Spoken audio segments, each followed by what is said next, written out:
Haga contacto con Educación al Día, programa del equipo sindical de educadores demócratas de Antioquia. Llame al celular 310-442-4775 o al teléfono 260-8257 y escríbanos al correo omararango@une.net.co. Somos comunicación, lucha y servicio. Amables oyentes de Educación al Día, muy buenas noches. Bienvenidos a este espacio radial del equipo sindical de educadores demócratas del departamento de Antioquia. Hasta ahora saludamos a todos nuestros oyentes quienes nos sintonizan desde las 7:30 de la noche todos los días de lunes a viernes. Mi nombre es Karina Arango Carbonó y les doy la bienvenida a este espacio para la actualidad y la educación. Bienvenidos. Damos inicio a nuestro programa Educación al Día la noche de hoy. Esta noche hablaremos de un tema muy importante y que ha sido motivo de discusión en las últimas semanas, y es el tema de la renta básica. Hoy escucharemos a algunos ejecutivos de FECODE quienes hacen un análisis profundo sobre este tema de la renta básica y sobre todo la educación. Cómo hacer pedagogía frente a este tema y también cómo modificar los esquemas educativos durante esta pandemia. Les recordamos que la renta básica se entiende como un ingreso garantizado por el Estado como derecho de los ciudadanos para poder acceder a una canasta de bienes mínima que les permita subsistir. El proyecto de ley que ha sido discutido durante esta pandemia propone una renta básica de un salario mínimo legal vigente por 3 meses al 100% de las familias pobres, las cuales son 4 millones de hogares o 12 millones de personas, y una renta básica de igual monto al 100% de las familias vulnerables. Estos son 9 millones de personas que perdieron sus ingresos por el confinamiento. Escuchemos entonces a Fabio Herrera, ejecutivo de FECODE, quien da su opinión frente al tema de la renta básica. Escuchemos. El tema de la renta básica no es un tema nuevo. De hecho, ya hay muchos países de Europa, el caso de España, el más reciente, que se logró consolidar la renta básica como un derecho para la comunidad más vulnerable de recibir un ingreso que le permita dignificar su vida. En el tema de Colombia, 54 senadores, entre ellos senadores del sector alternativo, se dieron la tarea de presentarle al Ejecutivo la propuesta. Entendemos que en Colombia, a través de la normatividad, se estableció unos planes de beneficio de ingreso, que se llama ingreso solidario, que cobija a distintos grupos de la población y que tiene un valor de 160.000 pesos, pero que 160.000 pesos son insuficientes. Son insuficientes para que una familia pueda vivir o pueda tener una alimentación digna, y en esa situación no garantiza que el quédate en casa sea una situación concreta de seguridad, sino que por el contrario se pone en riesgo la salida de la familia, hombre o mujer o niño, a buscar el pan de cada día. Ese tema es conversado con el Ministerio de Hacienda. Sin embargo, he de entender que el ministro Carrasquilla ha dicho que no hay recursos, que eso le cuesta mucho a la nación. Nosotros hemos hecho un ejercicio desde la Junta Nacional y desde el Comité Ejecutivo de la CUT y consideramos que sí es viable darle un salario mínimo legal vigente por 3 meses a 9 millones de hogares, que significan aproximadamente 20 millones de colombianos.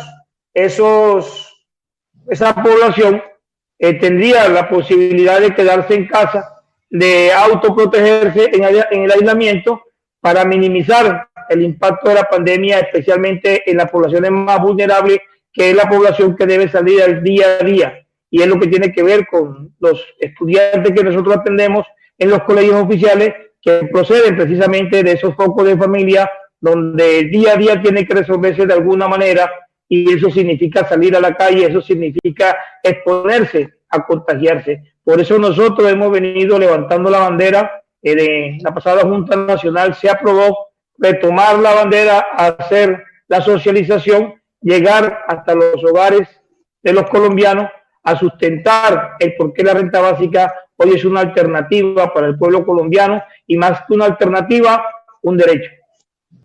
Por su parte, el ejecutivo de FECODE, Carlos Rivas, también sostiene que esta es una manera de mitigar la crisis económica que ha traído la pandemia a nuestro país. Escuchemos. Bueno, lo primero que quiero plantear es que la pandemia ha empeorado y ha colocado en mayor crisis la situación de los colombianos y en el caso concreto de los trabajadores. Pero de igual manera, este capitalismo neoliberal ha colocado en una incapacidad profunda al Estado para resolver las necesidades básicas de los colombianos. Y queda perfectamente claro que aquí ha quedado al desnudo un Estado que de manera permanente y sistemática vienen incumpliendo los derechos a los que debería de dársele las garantías a los colombianos según los principios de la Constitución colombiana y de igual manera lo que tiene que ver concretamente con los derechos humanos. Desde luego que la renta básica tiene ya una historia casi de 2 siglos. Ha sido el fruto de las luchas sociales y de la lucha de las sociedades en el mundo. Es una especie de subvención que se da a cada uno de los ciudadanos. Y cuando hablamos de renta básica universal, pues lo que estamos hablando es que es para todo el mundo, sin tener en cuenta ningún tipo de condicionamiento. O sea que la sociedad, todos los colombianos, desde el momento en que nace hasta el momento en que muere, debería de tener por parte de los estados el derecho a tener una renta básica, y esto se va constituyendo desde luego en un derecho. La renta básica tiene que ser una renta básica que no puede estar condicionada, que debe ser libertaria, que tiene como característica especial el tema de la reciprocidad. ¿Y en qué funciona la reciprocidad?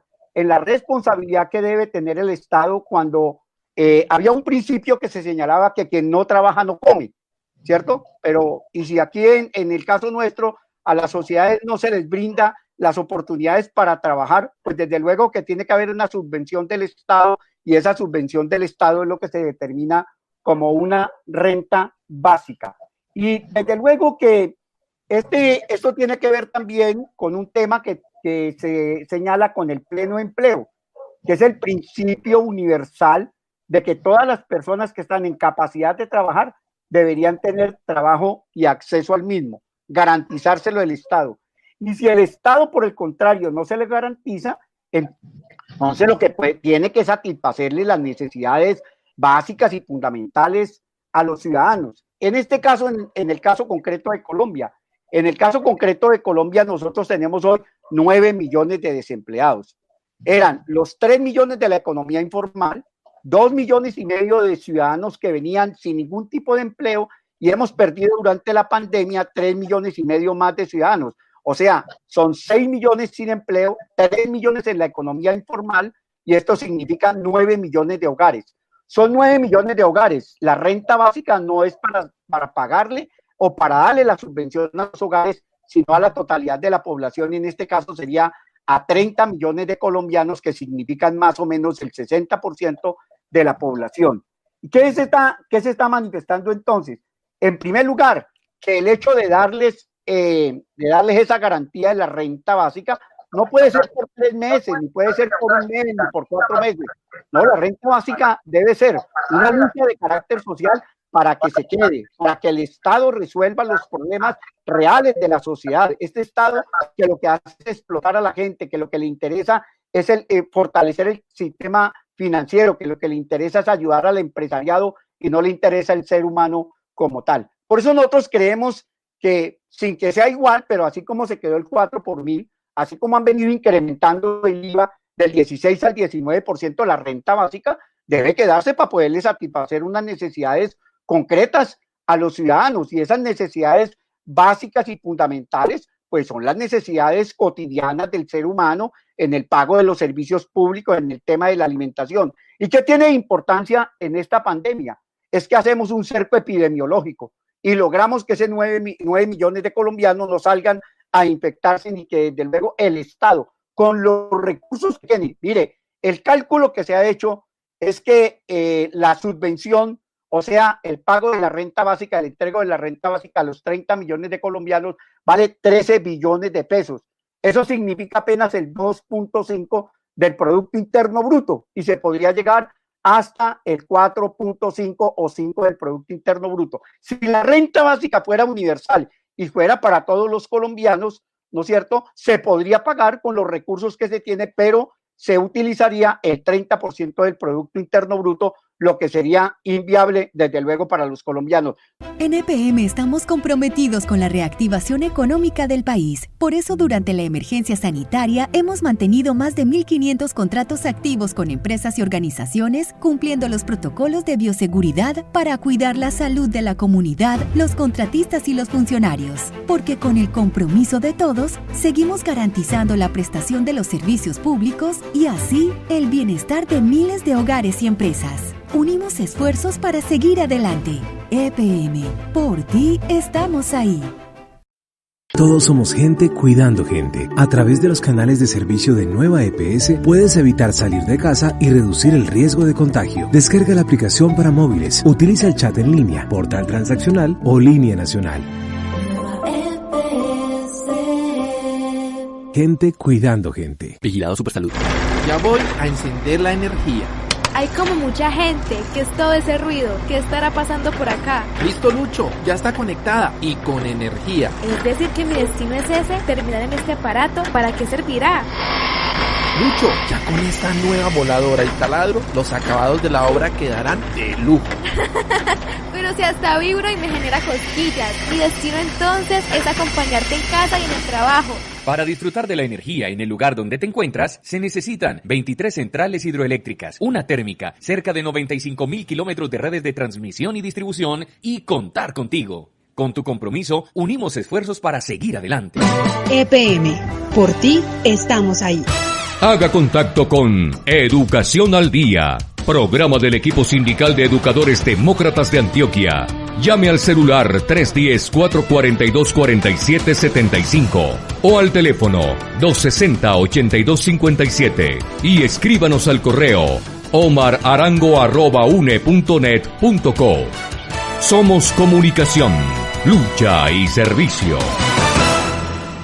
Y estamos de regreso aquí en nuestro programa Educación al Día, hablando sobre la renta básica y educación. Algunos ejecutivos de FECODE sostienen que esta renta básica debe implementarse en nuestro país. Marta Alfonso, ejecutiva de FECODE, sostiene que debe hacerse a pesar de que algunos expertos dicen que ya no es necesario porque ya la mayoría de los colombianos salieron a trabajar. Lo que no saben es que la cifra de desempleo cada vez aumenta más, así que escuchemos la justificación de Marta Alfonso, ejecutiva de FECODE. A uno lo que le llama la atención es cómo muestran las estadísticas y dicen el banco que en la revista de Dinero y en lo que estaban hablando ayer de los empresarios, un foro que hicieron, plantean básicamente que la renta, que no es posible subvencionar porque ya la gente salió a trabajar y que a poco se irá reactivando la economía. Eso no es cierto. Eso no es cierto porque según los estudios que se hacen, nosotros podemos durar por ahí hasta 10 años para recuperar el empleo a nivel internacional y mínimo unos 5 años se moviera la economía. Entonces, no estamos pensando que esto va a solucionar el problema de fondo, pero nosotros sabemos que la alta deserción que hay y que hoy nos preocupa porque en medio de eso el gobierno nacional llama a unos recortes de plazas docentes y yo sé que los compañeros pueden estar muy preocupados por el ascenso al escalafón, pero nosotros como FECODE sabemos lo que significa la deserción escolar. En este sentido, nosotros sabemos que son los padres de familia de los niños que van a nuestras comunidades, los que más están impactados, los de la economía informal, los que no tienen empleo, los que no tienen garantías. Por eso para FECODE es muy importante que se garantice la sobrevivencia porque son nuestras comunidades educativas, está en el mínimo vital, está lo de la conectividad y lo de internet, que para nosotros es vital para terminar el año y para que las comunidades no estén dispersas y podamos generar mejores recursos y apoyos. Entonces, lo uno va encadenado con lo otro. Entonces, ellos dicen, ¿de dónde saldrían recursos? La propuesta que se pasó tenía 5 fuentes de financiación y en esas fuentes de financiación nosotros manifestamos que está, uno, el pago de la deuda pública, que se pide que se baje. Nosotros, el 20% del presupuesto nacional se va para el pago de la deuda pública. Entonces, se pide que un porcentaje de eso se renegocie y se reduzca ese pago para que esto vaya para el ingreso que puede financiar la renta básica. La otra son medidas monetarias del Banco de la República, que tiene más o menos 213.000 billones de pesos, billones de pesos que lo tiene guardado, que es de reservas, y que en ese sentido podría aportar un porcentaje. La otra es unir todos los recursos de subsidio que hay y organizarlos, porque hay gente que recibe 1, 2 o 3 y que a veces dice, es que 160.000 pesos para 2 meses es suficiente, con eso no sobrevive nadie.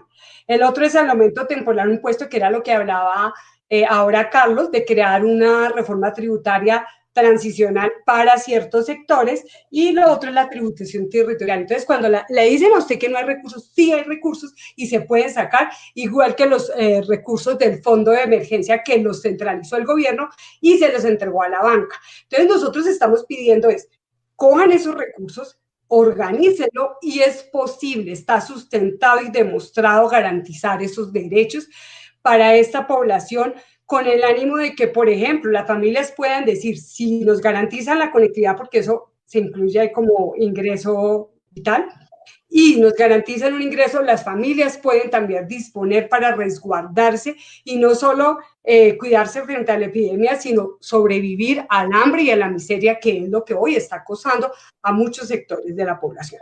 Para rematar aquí en esta parte, nosotros como FECODE sabemos la importancia de nuestro pliego, nuestras reivindicaciones. Ahí está relacionado el SGP, porque parte de la debilidad de la educación, de la salud, del saneamiento básico, está en todo lo que ha significado ese recorte al sistema general de participaciones, y eso está relacionado. Y por eso el gobierno juega con los periodos laxos, que para el escalafón, para la vinculación, para una serie de cosas de los docentes, porque ellos lo que están es jugando con la misma plata, pero la plata la tienen en la banca, centrada allí, con ganancias. Ustedes vieron la denuncia, cómo no se ha utilizado ni siquiera el 30% y cómo no se tiene una proyección para solucionar los problemas básicos de la población. Más cuando viene subiendo el número de infectados día a día, y hay algo que a uno le llama la atención.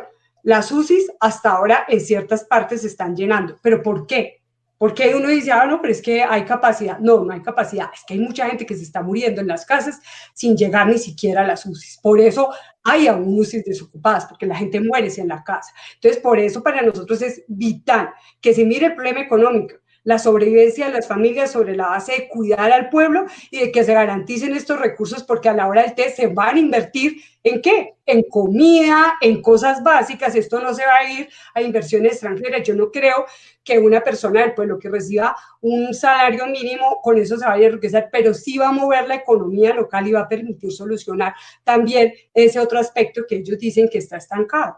Por su parte, el ejecutivo de FECODE, Edgardo Salazar, trae al análisis algunas teorías que se han desarrollado en el medio de esta pandemia, sobre todo el por qué hoy estamos viviendo esta situación tan difícil en el mundo entero. Escuchemos a continuación entonces a Edgardo Salazar, ejecutivo de FECODE, quien sostiene que la renta básica es un mecanismo que puede garantizar una vida digna a los colombianos. Pues sí, al hablar de la renta básica, necesariamente tenemos que asociarlo con la razón de garantizar condiciones de vida digna para los colombianos. Pero el garantizar vida digna a los colombianos está también en correlación con lo que le está pasando al planeta. Me voy a referir rápidamente en lo que han pensado algunos autores en el mismo sentido. Achille Mbembe, el camerunés, habla de la necropolítica y entonces señala con argumentos suficientes y válidos de que muchos gobiernos planetarios están en el interés hoy de aprovechar la pandemia para administrar la vida. Y si administran la vida, pues obviamente hay unas vidas, entre comillas y con respeto, inservibles para ellos. Hay unas vidas superfluas y por lo tanto esas vidas no le aportan, ni le producen, ni reproducen las ganancias al sistema capitalista, ni mucho menos van a fortalecer, sino que son un estorbo, entre comillas, igual para el modelo neoliberal. Por eso miremos cómo se desatiende la población carcelaria, miremos cómo se desatiende la población de inmigrantes. Yo vivo aquí en Ipiales, en la frontera, a 400 metros del terminal terrestre, pero ahí son campamentos de venezolanos que no se atienden y no se resuelve su necesidad, su angustia existencial cotidiana. Cómo se desatiende y no se atiende a los ejércitos de ciudadanos que utilizan la simbología del trapo rojo hoy para reclamar igual necesidades de sobrevivencia. Ni siquiera es la vida digna, sino cómo sobrevivir el día, el alimento, la vivienda, cómo tener un techo, una noche con techo, cómo se hace una discriminación selectiva. Y entonces uno se preocupa, ¿por qué quitan por ejemplo, no hay UCIs pediátricas en el país? ¿Por qué los pisos de la UCI se distribuyen, ahora se destinan para atención de COVID? Eso no está mal, pero si no, ¿quién va a atender a los niños? Esa es la preocupación que tenemos. ¿Por qué hacen una discriminación? Carlos seguramente se refirió a una discriminación etaria por edades. ¿Y por qué entonces dicen a los maestros de 57 y de 60 años en adelante hay que aislarlos? Investigadores como Sergio Martinic y Óscar Oslak han señalado que toda reforma tiene dos componentes. Por un lado, un componente sublime, que es el componente de mostrar. Entonces, claro, hay que proteger a los profesores de 60 años hacia adelante. Entre comillas, pobrecitos, hay que cuidarlos, hay que evitar que se contagien, ¿sí? Lo bonito, lo sublime, y eso es atractivo, pero lo profano es lo que no se dice. Es que están tras de eso queriendo conculcar otro derecho, la compatibilidad entre salario y pensión. Están pretendiendo con eso hacer de facto una reforma pensional y darle un golpe certero a la médula, a la espina de FECODE, porque esta población fácilmente se aproxima al 25% de los habitantes. Pero volviendo, entonces aíslan vidas, consideran vidas superfluas, vidas que deben estar y vidas que deben desaparecer. Entonces pareciera que sí es cierto, quieren hoy, en razón de la pandemia, administrar la vida. Pero hay otro tipo de situaciones que se reflejan cuando se extienden las solidaridades, la hermandad y la fraternidad. Por ejemplo, no se atiende a la población en condiciones especiales, diferentes y de discapacidad. Acá hay una experiencia muy bonita con una líder de la población invidente con la que hicimos un poco de solidaridad, pero créame, están absolutamente desprotegidos. El sector informal que no solamente son los amigos y compañeros que venden en la calle, por ejemplo, los lustrabotas de los parques acá, por ejemplo, los equipajeros, los que pasan las maletas en el puente de Rumichaca en la frontera, sin necesidad para resolver su mínimo diario de su sobrevivencia. Entonces, los estados tienen que tocarse y tienen que adoptar la medida de la renta básica como una política de devolver, o sea, de redistribución de lo que tanto hemos aportado a través de la historia como ciudadanos de este país. Plata hay, compañera Marta se refería, ¿dónde está la plata de los aumentos cotidianos del IVA? 17, 15, 19% hoy. ¿Dónde está el 1 por mil que era temporal, pasó a ser permanente y va en el 4 por mil? ¿Dónde están los dineros incautados al narcotráfico y tantas situaciones en bienes y caletas que incluso lograron ellos decomisar? Pero ahí hay recursos. Entonces, hoy tiene que el Estado y los gobiernos pensar en su gente, pensar en su pueblo, en resolver las angustias, padecimientos y necesidades. En EPM estamos comprometidos con la reactivación económica del país. Por eso, durante la emergencia sanitaria, hemos mantenido más de 1.500 contratos activos con empresas y organizaciones, cumpliendo los protocolos de bioseguridad para cuidar la salud de la comunidad, los contratistas y los funcionarios. Porque con el compromiso de todos, seguimos garantizando la prestación de los servicios públicos y así el bienestar de miles de hogares y empresas. Unimos esfuerzos para seguir adelante. EPM, por ti estamos ahí. Todos somos gente cuidando gente. A través de los canales de servicio de Nueva EPS puedes evitar salir de casa y reducir el riesgo de contagio. Descarga la aplicación para móviles, utiliza el chat en línea, portal transaccional o línea nacional. Gente cuidando gente. Vigilado Supersalud. Ya voy a encender la energía. Hay como mucha gente. ¿Qué es todo ese ruido? ¿Qué estará pasando por acá? Listo, Lucho, ya está conectada y con energía. Es decir que mi destino es ese, terminar en este aparato. ¿Para qué servirá? Lucho, ya con esta nueva voladora y taladro, los acabados de la obra quedarán de lujo. Pero si hasta vibro y me genera cosquillas. Mi destino entonces es acompañarte en casa y en el trabajo. Para disfrutar de la energía en el lugar donde te encuentras, se necesitan 23 centrales hidroeléctricas, una térmica, cerca de 95.000 kilómetros de redes de transmisión y distribución y contar contigo. Con tu compromiso, unimos esfuerzos para seguir adelante. EPM, por ti estamos ahí. Haga contacto con Educación al Día, programa del equipo sindical de educadores demócratas de Antioquia. Llame al celular 310-442-4775 o al teléfono 260-8257 y escríbanos al correo omararango@une.net.co. Somos comunicación, lucha y servicio. Y continuamos con más información aquí en Educación al Día, hablando sobre la renta básica y la educación. Por su parte, Aldemar Macías Tamayo, docente, nos cuenta sobre el papel histórico que ha tenido que jugar la educación en estos tiempos de pandemia y por qué es tan importante hacer pedagogía al respecto. Estamos viviendo un momento complejo. La escuela, la educación es un lugar de disputa en este momento.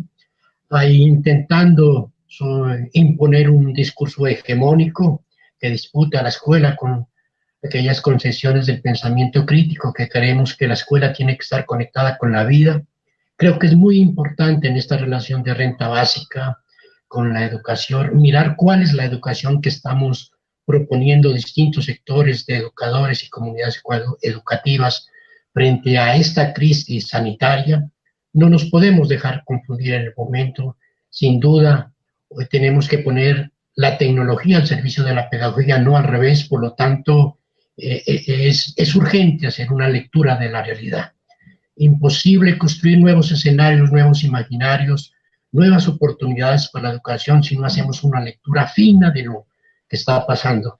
Y en esta lectura fina, por supuesto, la crisis económica es profunda, pero por encima de esta crisis económica todavía tenemos que prevalecer la vida. En estas circunstancias siempre a los maestros nos ha tocado jugar un papel histórico. Hoy la historia reclama un papel histórico. En tiempos de la guerra, en los territorios los maestros han jugado un papel muy importante para transitar los conflictos. Hoy en este tiempo de pandemia los maestros también tenemos que jugar un papel muy importante. Los escenarios de la escuela son difíciles. Hay niños desaparecidos, hay niños desplazados, hay 8 millones de niños en Colombia.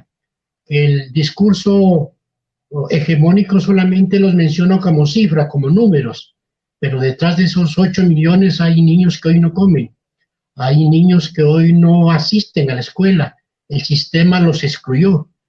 Por eso creemos que la renta básica es uno de los escenarios para recuperar la dignidad y la libertad de las comunidades educativas, para que el derecho a educación se lo entienda de una manera integral. Los maestros somos sujetos y la escuela nuestra es un colectivo que transforma. El tema de la educación virtual viene fortaleciéndose a medida que avanza la pandemia y sobre todo en momentos en los que ya algunos municipios de Colombia no recibirán a sus estudiantes en las instituciones educativas, sino que continuarán con la educación desde casa. Escuchemos a continuación a Fabio Manuel Herrera Martínez, ejecutivo de FECODE, quien habla un poco sobre cómo se ha transformado este tema de la educación en nuestro país y también relacionado con la pedagogía sobre la renta básica. Escuchemos.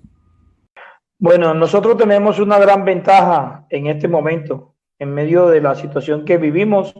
Hoy la escuela está en la casa de los colombianos. Hoy los maestros estamos interactuando no solamente con nuestros estudiantes, que estamos actuando con los padres de familia, con las personas que acompañan a los niños en sus jornadas laborales.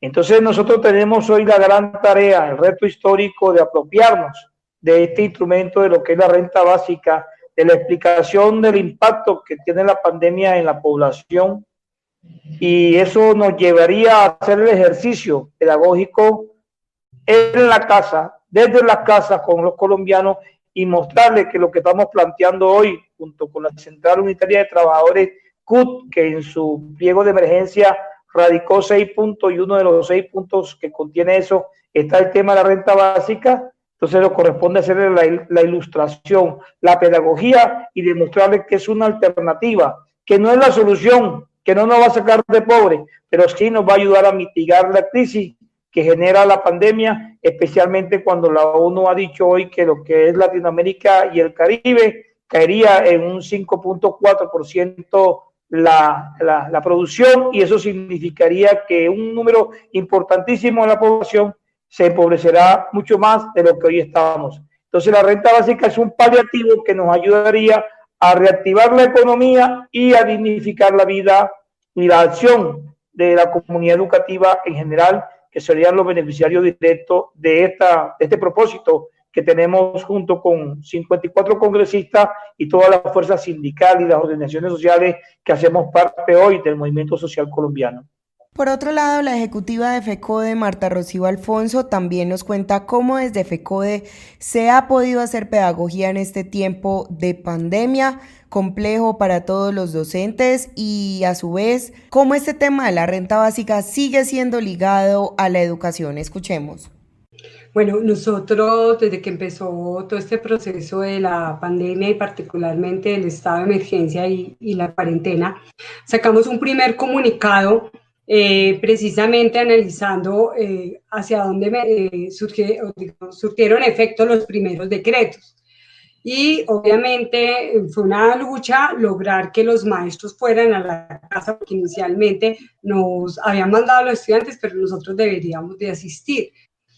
Posteriormente mandamos una carta al gobierno nacional hablando de hacer un acuerdo sobre el año escolar, acuerdo obviamente que en cada institución escolar está el gobierno escolar y puede pactar una serie de medidas. Nosotros como FECODE hemos orientado de que el año escolar debe centrarse en cuidar la vida, porque es que es nuestro pueblo, no es solo la vida de los maestros y la de todas las comunidades educativas, la de los niños, niñas, jóvenes y las de sus familias. Y en ese sentido, cuidar nuestro pueblo tiene que ser una extensión de tener primero las garantías básicas. Por eso, el debate de renta básico para nosotros es importante. Segundo, no perder el contacto, y por eso la conectividad es importante. Y tercero, lo de contenidos, que es vital. O sea, el gobierno dijo, prioricen en contenidos, pero realmente no se puso un pare para que todos los colegios hicieran una semana de reorganizar los contenidos escolares, donde se dijera, todo el año va a ser anormal. Todo el año, porque nosotros no vamos a volver a las instituciones y no vamos a volver hacia ya una directiva ministerial de alternancia, porque ya nosotros dijimos que declarábamos en resistencia civil y estamos haciendo el trabajo. Pero para eso sí necesitamos que el gobierno también asuma su responsabilidad de Estado y no se la delegue a las entidades territoriales o a los rectores o a los maestros o a la familia. Entonces, en ese sentido, para nosotros es muy importante que se pacte un año escolar donde se centre en el cuidado emocional, en el cuidado social, en las situaciones que se presentan en la familia, donde se rompan esas relaciones que hay, pero cómo hacerlo cuando una mamá tiene que salir a rebuscar, una mamá, una cabeza de familia, cuando no hay comida, cuando no hay posibilidades ni siquiera de mantener el contacto. Entonces, esto es como una bola de nieve que va creciendo, el no tener solucionado el ingreso básico de las familias, el mínimo vital y la renta y el aporte económico que hacen la renta básica, pero al mismo tiempo es que los maestros y maestras les ha tocado buscar 10.000 formas para mantener el contacto, incluso con sus propios recursos, no solo los que pone conectividad, de mandar paquetes, sino de buscar a los maestros, a los niños, niñas, las familias, les ha tocado llamar, otros incluso se han arriesgado y se han desplazado, y esto no está sacándose como en en razón de lo que han tenido que hacer los maestros, sino simplemente el gobierno dice, la forma más fácil es vuelvan al colegio, no importa si se infectan o no, y ustedes asumen responsabilidad, porque de alguna manera ellos necesitan que hoy nosotros tengamos los niños para que esos papás salgan a trabajar y para que ellos no exijan la renta básica. Por eso nosotros les decimos a las comunidades educativas, mandamos las 2 cartas a padres de familia, tenemos el comunicado firmado con los sectores, incluso de instituciones privadas, de colegios privados y de padres de familia y de la CUT, diciendo que nosotros le decimos al gobierno que asuma la responsabilidad, que este año debe priorizar es la vida, y la vida significa mantener la cuarentena, mantener las condiciones, y que nosotros como maestros hemos comprometido precisamente a mantener esa relación con las comunidades, y hay que fortalecerla aún más para ayudar a enfrentar esto. Nosotros no sabemos cuando haya una vacuna y sabemos que hay que pensar el 2021, pero por este momento lo que debería era pensarse, parar y decir de aquí a noviembre, ¿sí? Porque además alteraron arbitrariamente las vacaciones, violentaron los derechos de los maestros, de las mismas comunidades. Entonces es poder repensarse frente a eso. Eso lo planteamos a la ministra, se lo planteamos a la viceministra, se acordaron unas mesas como para discutir lo de vacaciones, jornada de evaluación de desempeño, pero en el fondo la discusión gruesa el Estado no la asume, y no la asume porque él tiene un compromiso con la banca y con las grandes empresas para que los recursos vayan allá. Así que la exigencia de nosotros, estamos movilizando, ustedes saben que hay movilización a nivel nacional, que hay varios eventos que se han venido dando, lo del abuso, lo de la Marcha por la Dignidad, los mitines que hemos hecho, mitines virtuales, pero digamos que ante esto nosotros sí vamos a hacer un trabajo con las comunidades para decirles que esto es una defensa de la vida de todos. Y hay que, en este sentido, obligar al Estado a que asuma esa responsabilidad, como lo hicieron en España, ¿sí? Que asumieron la responsabilidad de esta renta básica, aún en estas condiciones, porque el empleo no se va a activar fácilmente, así nos saquen a todos a la calle. Obviamente, nosotros estamos en resistencia civil ya, porque ya, así sea el 1 de agosto, decidimos que nosotros no vamos a aceptar exponer a 12 millones de colombianos más o menos, que son los que mueven la educación, en esta situación, sino a que precisamente se acuerde el año escolar. Y de esta manera hemos llegado al final de nuestro programa Educación al Día. Les recuerdo que este es el espacio radial del equipo sindical de educadores demócratas del departamento de Antioquia. Recuerden que les habló Karina Arango Carbono. Que tengan todos una feliz noche. Haga contacto con Educación al Día, programa del equipo sindical de educadores demócratas de Antioquia. Llame al celular 310-442-4775 o al teléfono 260-8257 y escríbanos al correo omararango@une.net.co. Somos comunicación, lucha y servicio.